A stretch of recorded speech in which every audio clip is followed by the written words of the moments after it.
نتوكل عليه ونعوذ بالله من شرور أنفسنا ومن سيئات أعمالنا مضل له ومن يضلله فلا هادي له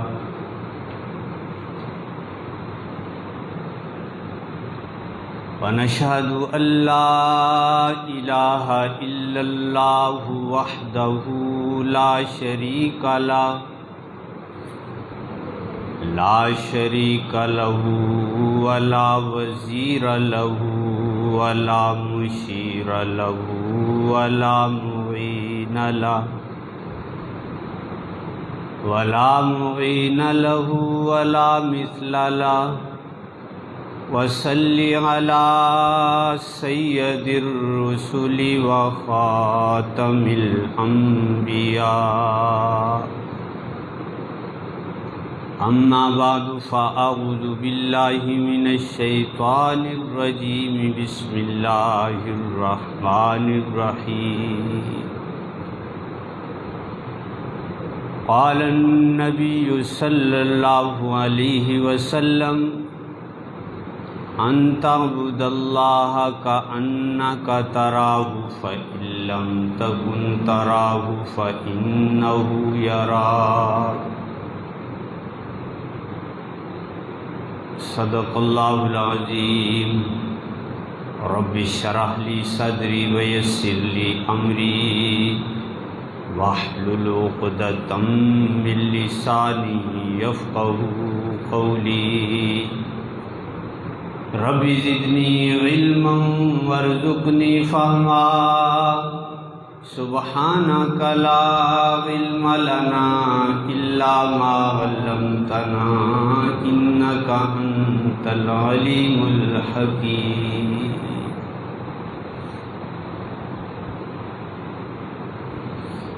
رمضان المبارک بھی قریب آ رہا ہے۔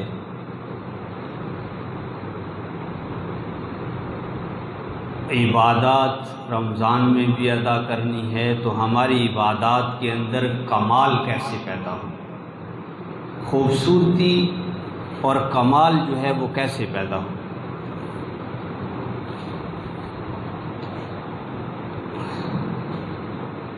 کیونکہ ایک تو ہوتا ہے اللہ سے تعلق ہے، بس پورا سا معمولی سا نفس سے تعلق ہے، ایک ہے اس کے اندر کمال پیدا ہو جائے۔ کیونکہ نفس سے تعلق جو ہوتا ہے نا، تھوڑا بہت تعلق، اس کی وجہ سے انسان کو لطف اور لذت اور مزہ حاصل نہیں ہوتا۔ آپ دیکھو، آپ کا بیوی کے ساتھ تعلق ہے لیکن ضابطے کا تعلق ہو تو آپ کی زندگی میں لطف نہیں آئے گا، مزہ نہیں آئے گا۔ آپ اس تعلق کو بڑھانے کے لیے، اس کے اندر کمال پیدا کرنے کے لیے وہ کام بھی کرتے ہیں جو آپ کے ذمے ضروری نہیں ہیں، لیکن بیوی سے تعلق بڑھانے کے لیے، کیونکہ تعلق بڑھے گا تو پھر آپ کو زندگی کا لطف آئے گا۔ اب آپ بیوی کو خوش کرنے کے لیے اس کو خوبصورت کپڑے لا کر دیتے ہیں، آپ اس کے گھر والوں کی دعوت کرتے ہیں، اس کو زیورات لا کر دیتے ہیں، حالانکہ یہ آپ کے ذمہ ضروری نہیں ہے، لیکن کمال پیدا کرنے کے لیے کہ تعلق اچھا ہو، اور یہ ساری چیزیں آپ کو جو ہے وہ کرنی پڑتی ہے اور آپ کرتے ہیں۔ حالانکہ بیوی کے ساتھ تعلق ایسا ہے جو اتنا کمزور ہے کہ 2 لفظوں سے جڑتا ہے اور 1 لفظ سے ختم ہو جاتا ہے۔ تو جب ایک دنیا کے لیے ہم سمجھتے ہیں کہ زندگی کا لطف اس کے بغیر حاصل نہیں ہو سکتا، تو اللہ رب العزت کے ساتھ بھی صرف ضابطے کا تعلق ہو، کمال پیدا نہ ہو تو عبادت کے اندر بھی لذت حاصل نہیں ہو سکتی، عبادت میں وہ کمال پیدا نہیں ہوگا، اور یہ بہت بڑی زیادتی ہوگی، ظلم ہوگا کہ دنیا کے لیے ہم کمال تعلق پیدا کرنے کے لیے بڑے پاپڑ بیلتے ہیں اور بڑا کچھ کرنا پڑتا ہے، لیکن اللہ سے تعلق بڑھانے کے لیے ہمیں جو ہے اس کی فکر نہ ہو۔ اسی لیے حضرت رومی صاحب رحمۃ اللہ تعالی علیہ فرماتے ہیں، اے کہ صبرت نیست از فرزند و زن، صبر چداری ز رب المنن، کیا وہ آدمی جسے اپنی بیوی بچوں سے صبر نہیں کر سکتا، وہ اللہ رب العزت کو چھوڑ کے بیٹھا ہوا ہے اور صبر کیے بیٹھا ہوا ہے؟ یہ کتنی بڑی زیادتی اور جو ہے وہ ظلم ہے۔ حالانکہ جس کو اللہ سے محبت ہوتی ہے،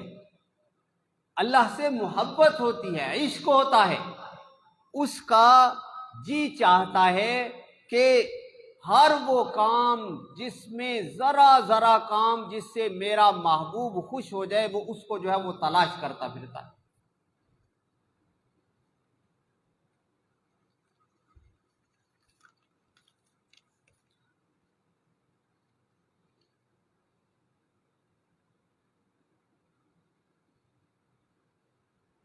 جب اس کو پتہ چل جائے کہ میرا محبوب فلاں کام سے خوش ہوتا ہے تو وہ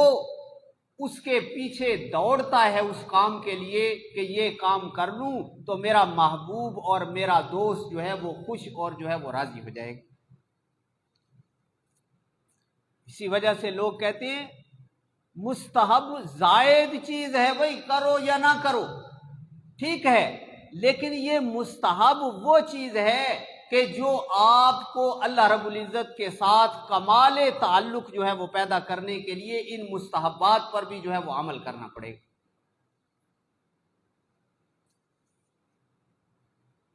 اگر شریعت میں صرف ضروری چیزیں ہی ہوتی جو واجب ہیں، فرض ہیں، ضروری چیزیں ہوتی تو جن کو اللہ سے محبت ہے وہ سخت بے چین ہو جاتے کہ ہمیں کمال تعلق جو ہے وہ کس طرح نصیب ہو۔ اللہ رب العزت نے اسی وجہ سے مستحبات بھی بتلائے کہ بھئی نماز فرض کے علاوہ بھی اللہ رب العزت سے جو ہے وہ تعلق جوڑنا ہے۔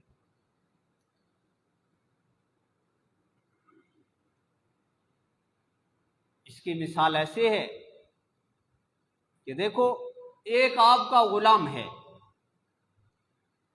وہ ضابطے کا نوکر ہے آپ کا،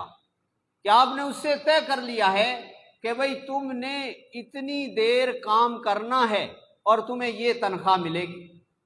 بس جب وہ وقت پورا ہو جائے گا تو وہ چھوڑ کر چلا جائے گا، اس کو آپ کے ساتھ کوئی غرض نہیں کہ آپ کو کس کی ضرورت ہے اور کس کی ضرورت نہیں ہے۔ لیکن ایک آپ کا غلام اور نوکر وہ ہے کہ جس کی آپ نے پرورش کی ہے، جس کو آپ نے پالا ہے اور اس کو آپ کے ساتھ محبت ہے، تعلق ہے، اب وہ ضابطے کا کام نہیں کرے گا، وہ جتنی دیر آپ نے اس کے ساتھ طے کیا ہے کہ تم نے میرا کام کرنا ہے، وہ اس سے بھی زیادہ کام کر کر خوشی محسوس کرے گا کہ جب وقت ختم بھی ہو جائے گا اس کے باوجود بھی وہ اپنے آقا کو پنکھا جلے گا، اس کے پاؤں دبائے گا اور اس کی خدمت کرے گا، اس کو اسی کے اندر جو ہے وہ لذت اور مزہ محسوس ہوگا۔ تو اللہ رب العزت سے کمال تعلق پیدا ہو جائے، اس کا کیا طریقہ ہے؟ کیونکہ کمال تعلق کا پیدا ہوگا تو عبادت کے اندر لذت اور مزہ آئے گا، نہیں تو عبادت جو ہے وہ روکھی روکھی ادا ہوگی اور عبادت کے اندر جو ہے وہ لذت اور مزہ نہیں آئے گا۔ آپ صلی اللہ علیہ وسلم نے فرمایا ان تعبد اللہ کأنک ترا فإن لم، آپ صلی اللہ علیہ وسلم نے فرمایا ان تعبد اللہ کأنک ترا فإن لم تکن تراہ فإنہ یراک، کہ عبادت اس طرح کرنی چاہیے کہ جیسے اللہ رب العزت کو تم دیکھ رہے ہو۔ اب اگر دیکھ تم نہیں رہے تو اللہ رب العزت تو تمہیں دیکھ رہے ہیں نا، تو اس مراقبے کے ساتھ عبادت ادا کرنا کہ اللہ رب العزت مجھے دیکھ رہے ہیں، جب انسان اس طریقے سے عبادت ادا کرے گا تو اس کی عبادت کے اندر جو ہے کمال پیدا ہو جائے گا۔ آپ دیکھو، ایک بندہ سڑک کے کنارے پر مزدور کام کر رہا ہے اور اس کو نظر آ رہا ہے کہ میرا آقا اور میرا جو استاد ہے اور جو میرا نگران ہے وہ سامنے ہے اور میرے کام کو دیکھ رہا ہے، تو آپ خود اندازہ کریں وہ کس توجہ کے ساتھ جو ہے وہ کام کرے گا۔ لیکن اگر وہ وہاں موجود نہ ہو لیکن اس کو یقین ہو چکا ہو کہ میرا جو استاد ہے اور نگران ہے وہ مجھے دیکھ رہا ہے، اگرچہ وہ یہاں نہیں ہے اور میں اس کو نہیں دیکھ رہا، تو پھر بھی آپ اندازہ لگائیں کہ کتنی توجہ کے ساتھ وہ عبادت اور وہ اپنا جو ہے وہ کام کرے گا۔ بس یہ چیز کہ ہم عبادت کر رہے ہیں، ہمیں یقین کے ساتھ پتہ چل چکا ہے۔ آپ صلی اللہ علیہ وسلم نے ارشاد فرمایا کہ تم جب عبادت ادا کرتے ہو تو اللہ رب العزت تمہیں دیکھ رہے ہیں، جو بھی تم کام کرتے ہو اللہ رب العزت تمہیں دیکھ رہے ہیں۔ بس اس توجہ کے ساتھ، اس مراقبے کے ساتھ جب آپ عبادت ادا کریں گے تو آپ کی عبادت کے اندر جو ہے کمال پیدا ہو جائے گا۔ آپ عبادت ارکان نماز کے خوبصورتی سے ادا کریں گے، اس کے اندر ریا نہیں آئے گا، اس کے اندر دکھلاوا نہیں آئے گا، اور اس کے اندر کوئی بھی کمی اور کمزوری نہیں آئے گی۔ آپ کوشش اور محنت کے ساتھ جو ہے وہ اچھے طریقے سے جو ہے وہ عبادت ادا کریں گے۔ حضرت مولانا سعید صاحب مدرسہ سولتیہ مکہ مکرمہ میں تھا، اس کے محتمم تھے۔ وہ فرماتے ہیں میں اس وقت خلافت عثمانیہ کا دور تھا، سلطان عبد الحمید زندہ تھے، تو ان کے پاس وہ قسطنطنیہ کے اندر گئے۔ فرماتے ہیں میں وہاں جب گیا تو میں چل رہا تھا اپنے انداز سے بے فکری کے ساتھ، جب مجھے پتا چلا کہ یہاں جب میں اب جس جگہ میں آ گیا ہوں نا، بادشاہ اپنے خاص کمرے میں بیٹھ کر یہاں مجھے دیکھ رہا ہے، تو فرماتے ہیں میں جب قدم اٹھانے لگا تو میرا قدم بھی جو ہے وہ صحیح نہیں اٹھ رہا تھا، بڑی توجہ کے ساتھ جو ہے وہ میں چلنے لگے، اور ادھر ادھر پھول تھے، درخت تھے، لیکن مجھے اتنا بھی پتہ نہیں چلا کہ ادھر کیا ہے ادھر کیا ہے۔ میں اتنی توجہ کے ساتھ جو ہے وہ اتنے اہتمام کے ساتھ جو ہے وہ چلنے لگا۔ یہ ہوتا ہے کہ جب انسان کو پتہ چل جائے کہ اللہ رب العزت مجھے دیکھ رہے ہیں، اب وہ عبادت جو ادا ہوگی اس کی عبادت کے اندر جو ہے وہ کمال پیدا ہو جائے گا، اس طریقے سے جو ہے وہ عبادت جو ہے وہ اچھی بن جائے گی۔ حضرت سہل بن عبداللہ تستری رحمت اللہ تعالی علیہ بچپن کے اندر تھے، تو ان کے ماموں نے ان کو بلایا اور فرمایا بیٹا اللہ کی عبادت نہیں کرنی چاہیے؟ انہوں نے عرض کیا جی کرنی چاہیے۔ تو فرمایا تم روزانہ یہ سوچا کرو کہ اللہ رب العزت جو ہے وہ مجھے دیکھ رہے، اللہ رب العزت مجھے دیکھ رہے۔ اب انہوں نے کئی مہینے تک یہی سوچتے رہنا اللہ رب العزت مجھے دیکھ رہے۔ تو جب کچھ عرصہ گزرا تو حضرت سہل بن عبداللہ تستری رحمت اللہ تعالی علیہ کے ماموں نے فرمایا کہ بیٹا جب اللہ رب العزت دیکھ رہے ہیں تو پھر اس کی نافرمانی اور اس کا حکم توڑنا کیسے ہو سکتا ہے؟ حضرت سہل بن عبداللہ تستری رحمت اللہ تعالی علیہ اس کے بعد کبھی گناہ کے جو ہے وہ قریب نہیں۔ علم یعلم بان اللہ یرا، کیا علم نہیں ہے ان کو کہ اللہ رب العزت جو ہے وہ دیکھ رہے؟ اب یہ مراقبہ، یہ چیز جب پختہ ہو جائے گی تو پھر آپ کی عبادت کے اندر کمال اور عمدگی جو ہے وہ پیدا ہو جائے گی، کہ اللہ رب العزت ہمیں دیکھ رہے ہیں جہاں بھی ہوں، اور ہر جگہ اللہ کی ذات موجود ہے، اللہ کی قدرت، اللہ کا علم اور اللہ کی ذات ہر جگہ موجود ہے۔ جب یہ بات پختہ ہو جائے گی تو پھر انسان کی عبادت کے اندر جو ہے وہ کمال پیدا ہو جائے گا۔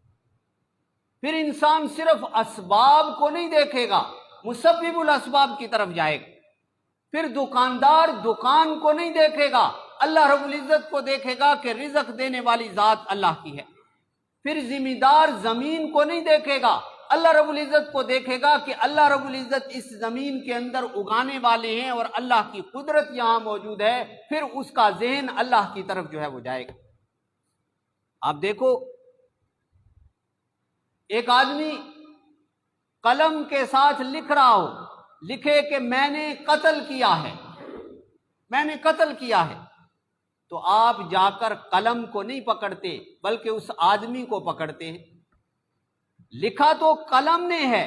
لیکن آپ بھی سمجھتے ہیں کہ یہ قلم لکھ تو رہی ہے، لیکن اصل جو اس نے لکھا ہے نا، میں نے قتل کیا، یہ قتل کرنے والا تو یہ آدمی ہے۔ آپ بے وقوف نہیں بنتے، قلم کو نہیں پکڑتے، اس آدمی کو پکڑتے۔ تو یہ مراقبہ جب پختہ ہو جائے گا کہ انت عبد اللہ، اللہ ہر جگہ دیکھ رہے ہیں، تو پھر انسان سبب کو نہیں دیکھے گا، مسبب الاسباب کو دیکھے گا۔ پھر ایسے آدمی کے لیے عبادت کرنا مشکل نہیں ہوگا، اس کو گناہ چھوڑنا مشکل نہیں ہوگا۔ یہ پھر کیسے ہو جائے گا کہ اللہ رب العزت دیکھ رہے ہیں اور یہ آدمی تنہائی کے اندر بیٹھ کر جو ہے وہ گناہ کر لے؟ یہ کیسے ہوگا کہ جس کے ذہن میں یہ تصور پختہ پیدا ہو گیا کہ اللہ رب العزت ہر جگہ موجود ہے، میری دکان کے پیچھے بھی رزق دینے والی ذات اللہ کی ہے، تو وہ زکوٰۃ چھوڑ دے گا؟ وہ زکوٰۃ نہیں چھوڑ سکتا۔ وہ اپنا مال گن گن کر رکھے گا کہ یہ مال زکوٰۃ والا ہے، اس کی کتنی زکوٰۃ دینی ہے۔ وہ ذمہ دار جس کی زمین کے اندر چلتے ہی اس کے ذہن میں یہ پختہ ہوگا کہ اللہ کی ذات مجھے دیکھ رہی ہے، وہ زمین کا عشر چھوڑ دے گا؟ وہ زکوٰۃ کیسے چھوڑ دے گا؟ وہ نوجوان جو تنہائی کے اندر بیٹھا ہوا ہے، اس کے پاس کوئی اور نہیں ہے، نہ اس کا باپ ہے، نہ ماں ہے، نہ کوئی بھی رشتہ دار ہے، لیکن اس کے ذہن کے اندر یہ پختہ ہے کہ میرا رب مجھے دیکھ رہا ہے، وہ تنہائیوں کے اندر اللہ کی نافرمانی کیسے کر لے؟ اسی لیے قرآن کریم نے ذکر فرمایا کہ حضرت یوسف علیہ السلام تنہائی کے اندر تھے، اکیلے تھے،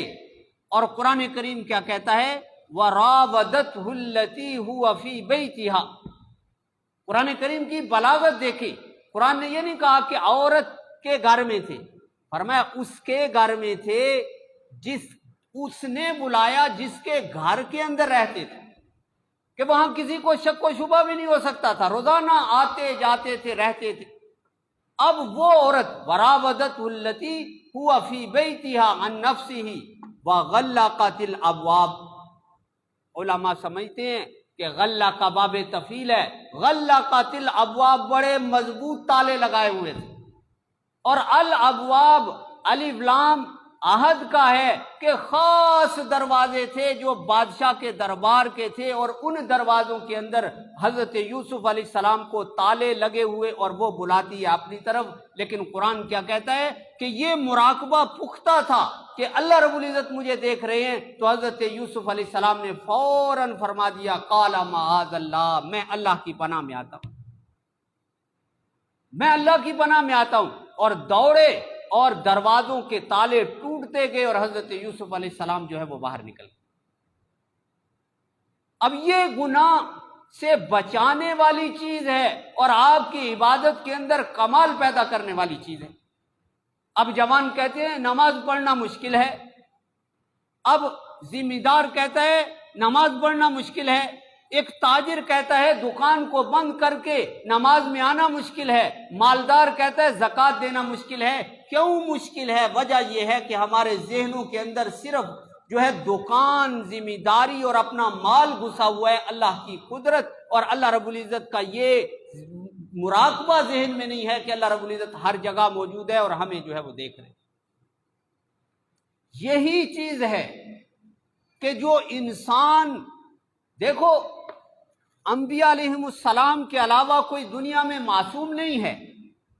انبیاء سے گناہ نہیں ہوتے، باقی ہر آدمی سے گناہ ہو سکتا ہے، صحابہ سے بھی ہو گئے، لیکن یہ مراقبہ جو ہوتا ہے نا کہ اللہ رب العزت مجھے دیکھ رہے ہیں، اس مراقبے کا یہ فائدہ ہوتا ہے کہ غلطی اگر ہو جائے تو فوراً اس پر تنبہ ہو جاتا ہے اور فوراً وہ متنبہ ہو جاتا ہے، وہ میں نے غلط کام کر لیا۔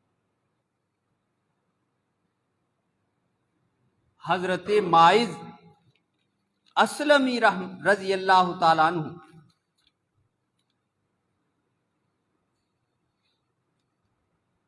حضرت ماعز رضی اللہ تعالیٰ عنہ سے زنا ہو گیا، زنا اب ہو تو گیا، لیکن اس مراقبے کی پختگی کہ اللہ رب العزت مجھے دیکھ رہے ہیں، گناہ ہونے کے فوراً بعد تنبہ ہو گیا، متنبہ ہو گئے کہ او ہو میں نے بڑا جو ہے وہ غلط کام کر لیا، اور آپ صلی اللہ علیہ وسلم کی خدمت میں آ گئے۔ صحابہ میں اور بعد والوں میں یہی فرق ہے کہ غلطی ان سے بھی ہو گئی تھی، لیکن وہ غلطی سے فوراً متنبہ ہو جاتے تھے اور ایسی توبہ کرتے تھے، ایسی توبہ کرتے تھے کہ ساری دنیا کے لیے جو ہے وہ مثال بن گئے کہ ایسی توبہ کوئی جو ہے وہ کر ہی نہیں سکتا۔ اب حضرت ماعز آگے، کیونکہ یہ دل کے اندر ایمان پختہ تھا، اللہ رب العزت دیکھ رہے ہیں، اور یہ دل کے اندر جو اللہ کی محبت کی چنگاری سلگ رہی تھی، اس نے پھر گناہ کرنے کے بعد بیٹھنے نہیں دیا، بلکہ فوراً آپ صلی اللہ علیہ وسلم کی خدمت میں آ گئے اور آ کر عرض کرنے لگے، یا رسول اللہ مجھ سے غلطی ہو گئی۔ آپ نے منہ پھیر لیا، آپ نے منہ پھیر لیا، لیکن ایمان پختہ دیکھو، یہ بات، یہ مراقبہ پختہ دیکھو کہ اتنا پختہ مراقبہ ہے، کیا ان کو نہیں پتا تھا کہ میں توبہ کر لوں تو معاف ہو جائے گا؟ جن کے ذہن میں یہ تھا کہ کفر اور شرک معاف ہو جاتا ہے، تو کیا یہ گناہ ان کو نہیں پتا تھا کہ توبہ کرنے سے جو ہے وہ معاف ہو جائے گا؟ لیکن ان کے دل کے اندر یہ بات، ایمان کی چنگاری اور خوف خداوندی اتنا آ گیا کہ اس نے ان کو ایسے برانگیختہ کیا کہ اتنی زبردست توبہ کی کہ بیچارے نے اپنی جان تک جو ہے وہ گنوا دی۔ آج ہم کہہ تو لیں گے کہ بھائی ہم بھی توبہ کر لیتے ہیں، لیکن کیا کبھی نماز چھوڑنے پر ہم نے اپنے اوپر کبھی جرمانہ بھی مقرر کیا کہ بھائی میں نماز چھوٹ گئی، میں اتنے پیسے اللہ کی راہ میں دے دوں گا؟ اور اس اللہ کے بندے کو دیکھو کہ جس نے گناہ ہونے کے بعد اس کے اوپر ایسی توبہ کی کہ اپنی جان بھی جو ہے وہ گنوا دی، اپنی جان کو دے دیا۔ آپ صلی اللہ علیہ وسلم نے ارشاد فرمایا،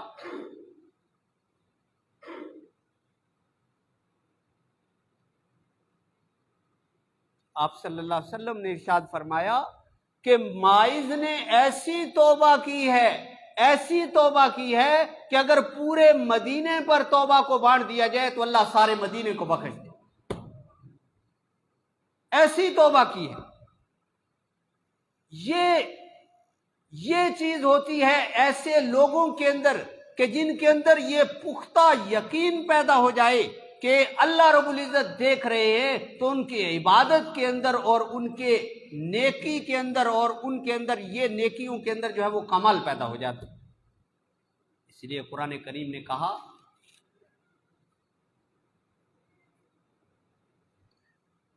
ان الذین اتقوا اذا مسهم طائف من الشیطان تذکروا، کہ دیکھو غلطی ہو جانا ہو سکتے ہیں، غلطی ہو سکتی ہے، لیکن یہ مراقبہ جب آپ کا پختہ ہو جائے گا تو غلطی ہونے کے بعد فوراً آپ متنبع ہو جائیں گے اور آپ جو ہے وہ توبہ کے لیے جو ہے وہ تیار ہو جائیں گے۔ یہی فرق ہے عام آدمی کے اندر اور اس کے اندر کہ جس کا یہ مراقبہ پختہ ہوگا کہ غلطی اگر اس سے بھی ہو جائے گی لیکن وہ فوراً جو ہے وہ توبہ کر لے گا۔ قرآن کریم نے کیا کہا؟ ان الذین اتقوا اذا مسهم طائف من الشیطان تذکروا، کہ جن کے اندر اللہ کا خوف پیدا ہوا ہوتا ہے، یہ چیز پختہ ہوتی ہے کہ اللہ رب العزت مجھے دیکھ رہے ہیں۔ فرمایا اذا مسهم طائف، جب ان کو شیطان چھوتا ہے، مس کہتے ہیں چھونے کو، کہ شیطان کا قابو نہیں ان پر ہوتا لیکن کبھی کبھی شیطان چھو لیتا ہے، پکڑ لیتا ہے، تو فرمایا کیا ہوتا ہے پھر ان کو؟ فَإِذَا هُمْ مُبْصِرُونَ، ان کی آنکھیں کھل جاتی ہیں، فوراً آنکھیں کھل جاتی ہیں، ان کو تنبہ ہو جاتا ہے کہ میرا رب مجھے دیکھ رہا ہے اور میرا رب یہاں موجود ہے، دیکھ رہا ہے، اور پھر ان کو متنبہ ہو جاتی ہے، آنکھیں کھل جاتی ہیں اور فوراً جو ہے وہ توبہ کے لیے جو ہے وہ تیار ہو جاتی ہے۔ اس لیے عبادات میں کمال پیدا کرنے کے لیے آپ کو یہ مراقبہ پختہ کرنا پڑے گا کہ اللہ رب العزت کی ذات مجھے دیکھ رہی ہے اور جہاں بھی میں ہوں گا اللہ کی ذات دیکھ رہی ہے، تو آپ کی نماز کے اندر کمال جو ہے وہ پیدا ہو جائے گا، آپ کی عبادت کے اندر کمال پیدا ہو جائے گا، آپ کے لیے نماز پڑھنا آسان ہو جائے گا، تراویح پڑھنا آسان ہو جائے گا، روزہ رکھنا آسان ہو جائے گا، سارے کام آسان ہو جائیں گے اور گناہ کا چھوڑنا بھی آسان ہو جائے گا جب آپ اس مراقبے کو جو ہے وہ پختہ کریں گے۔ اور اس کے بغیر عبادت میں کمال پیدا نہیں ہوگا، پھر وہی حال ہوگا جو سر بسجدہ ہوا کبھی تو زمین سے آنے لگی صدا تیرا دل تو ہے صنم آشنا، تجھے کیا ملے گا نماز، کہ جعلت قرۃ عینی فی الصلاۃ، آپ فرماتے ہیں میری آنکھوں کی ٹھنڈک نماز کے اندر ہے، اور آج نماز میں ٹھنڈک ہمیں محسوس نہیں ہو رہی۔ اس کی بنیادی وجہ یہ ہے کہ ہمارا یہ یقین پختہ نہیں ہے کہ اللہ رب العزت ہمیں دیکھ رہے ہیں، اور یہ ہر وقت جو ہے وہ یقین ہمارے سامنے، اور ہمیں یہ جو ہے وہ یقین کی پختگی جو ہے وہ پیدا کرنی پڑے گی۔ اس لیے اس مراقبے کو پختہ کیا جائے، اس کو سوچا جائے، تو پھر آپ کی عبادات کے اندر جو ہے کمال پیدا ہوگا اور آپ کی عبادت عمدہ ہوگی اور آپ گناہوں سے بھی جو ہے وہ بچ جائیں گے۔